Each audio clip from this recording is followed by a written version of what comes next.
Travailleurs, travailleuses, exploités de tous les pays, prenons en considération les leçons de cette année.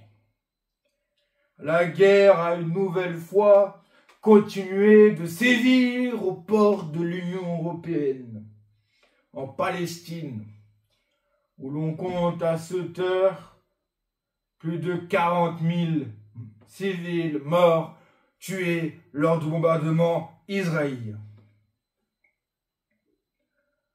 En Ukraine, ainsi qu'en Afrique. Des peuples ont changé de tyran en Syrie. Les droits des femmes, constamment attaqués par les fondamentalistes religieux, et pas que islamistes, et leurs représentants d'extrême droite.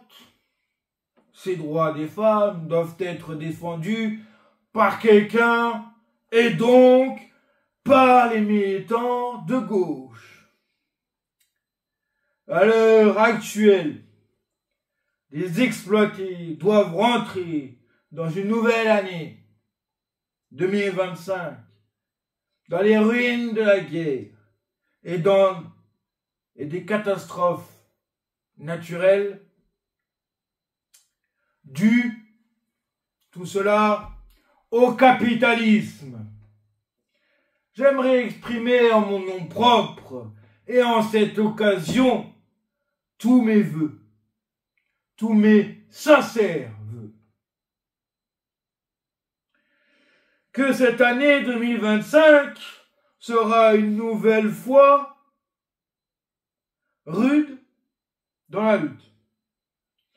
Le capitalisme licencie à tour de bras, aidant par ailleurs les partis d'extrême droite, car ils savent, tout au fond d'eux, que les seuls qui pourront arranger les choses, ce sont nous les humanistes de gauche, nous les descendants de résistants, nous qui portons la devise de la France au cœur, comme celle de la démocratie.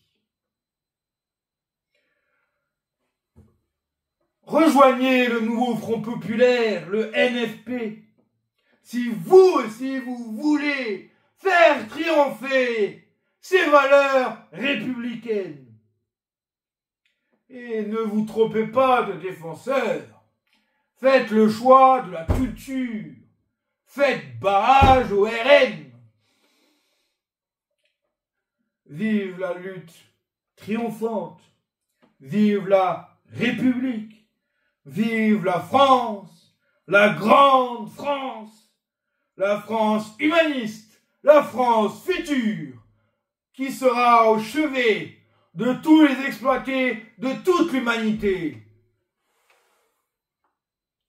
Bonne année, bonne santé, bonne lutte contre le capitalisme et contre le fascisme d'extrême droite.